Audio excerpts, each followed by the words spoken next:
Welcome to Becoming with Erika, a space where we heal out loud, grow through what tried to break us, and become everything we are meant to be. If this is your first time, welcome. I'm your host, Erika, and I'm glad you're here. Let's dive in. I want to talk about something that quietly shapes every part of our lives, yet most people overlook it. One of the things that inspired me to learn about the brain is this very topic and how incredible it is. The mindset. Yes, that's right. We are talking today about the mindset. The way you think determines the way you feel. The way you feel influences the choices you make. The choices you make becomes your habit. Your habit ultimately creates the life you live. Here's a good saying I heard many times and I honestly love it. I have it memorized in my head. And every now and then, when I'm feeling uneasy or I don't like something, I like to remind myself, here goes. If you don't like the things around you, then change the things around you. And if that's true, then you have control of what you surround yourself with, starting with your mindset. God wants us to understand how powerful your mindset is. Romans 12:2.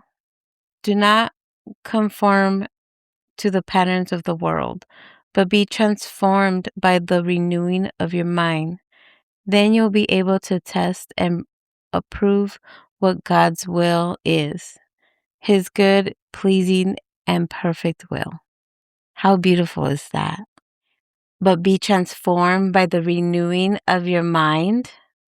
That is such a powerful message and a tool God intended us to use to transform, which also means to become.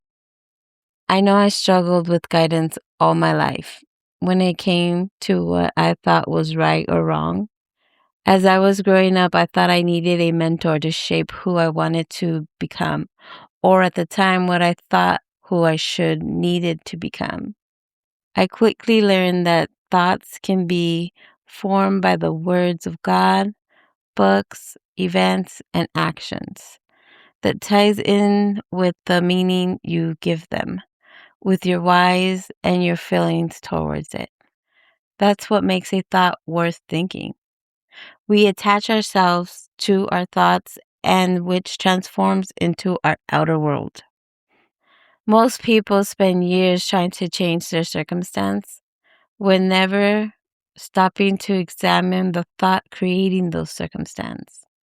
Have you ever noticed that two people can walk through the exact same storm and come out completely different? One becomes bitter, one becomes stronger. One sees proof that life is against them, the other sees proof that they can survive hard things. The storm is the same, the mindset is different. That's why mindset matters so much. And before you start thinking, here she goes with preaching about being positive, I'm not. I'm not about it's not that I'm not about, but this isn't about positive thinking, although I'm a big fan of it. It's not pretending everything is okay when it's not. It's choosing what meaning you're going to assign to the thing that happened in your life. Because every experience is filtered through your mind before it even reaches your heart. And honestly, this is personal to me because there was a time in my life when I believed everything happening around me was happening to me. I looked at my stolen childhood, my failures, my divorce, the sexual abuse, the physical abuse, the emotional abuse, the seasons of homelessness, the lack of guidance, the moment I felt completely alone, the business that didn't flourish, the dreams that did not work out, the seasons where I felt completely lost. And I used those moments as evidence that something was wrong with me. But one day I realized something. The events weren't creating my identity. The meaning I was attaching to those events was. The same experience that made me feel broken became the very experience that taught me resilience. The same pain that once made me question my worth eventually revealed my strength. The circumstance didn't change overnight. My mindset did. And my mindset changed. I started seeing possibilities where I once saw limitations. I started seeing lessons where I once saw losses. I started seeing God working in places where I thought He had abandoned me. That is the mindset. That is why mindset matters so much to me. Because changing your mind can literally change your life. And here's what I've learned: if you don't use it, you lose it. The same way that our bodies become weak when we stop exercising, our minds become weak when we stop challenging them, when we stop learning, when we stop growing, when we stop questioning our limitation beliefs, our limited beliefs. When we stop believing change is possible, but sometimes losing is actually a good thing.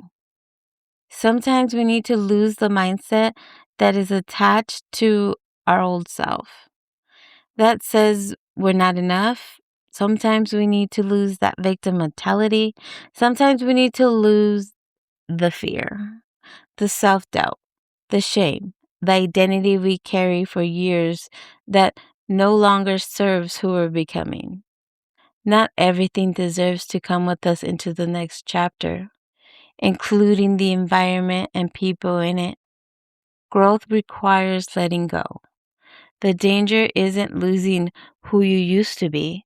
The danger is getting lost in who you're becoming. Changing who you are doesn't mean abandoning your old self. It means becoming more of who God created you to be. A healthier version, a wiser version, a more healed version, a more courageous version. Because becoming isn't about pretending to be someone else. It's about removing everything that never really was you. The fear, the mask, the insecurity, the lies you believed about yourself, and revealing the person who was there all along. The truth is, your mindset affects everything: your relationships, your finances, your faith, your business, your mental health, your emotional well being. The story you tell yourself today becomes the reality you live tomorrow. The story you tell yourself today becomes the reality you live tomorrow. So maybe the question isn't, what do I need to do differently? Maybe the question is, what do I need to think differently about? Because transformation rarely starts with action. Transformation starts with awareness, and awareness changes mindsets, and mindsets change choices, and choices change lives, and lives change the world. If you listen to this podcast for any amount of time, you probably noticed a theme. I believe people can become, not because life is easier, not because they fail or they never failed, not because they have all the answers, but because human beings have the ability to renew their mind. I've lived enough life to know that circumstances don't always change when you want them to. But I've also lived enough life to know that when your mindset changes, everything starts to look different. The mountain doesn't disappear, you just realize you're capable of climbing it. What if the thing that happened to you weren't meant to define you? What if they were simply experience that happened around you? Experience you could learn from, grow from, and eventually use to help someone else heal. If that's true, Wouldn't it be worth paying attention to the thought you're creating every day? Wouldn't it be worth taking ownership of the mindset shaping the person you're becoming? Which brings me back to one of my favorite sayings. If you don't like the things around you, then change the things around you. Remember, use your mind or lose it, but don't be afraid to lose the part of yourself that were never meant to stay. That's not losing yourself, that's becoming. Thank you again for giving me the opportunity to share this time with you. I appreciate all of you for listening in my journey with becoming with Erika. Let me leave you with this powerful message. You could change your plans, but never your dreams. And if you're willing to renew your mind, you can become someone your past never thought was possible. Thank you, and God bless.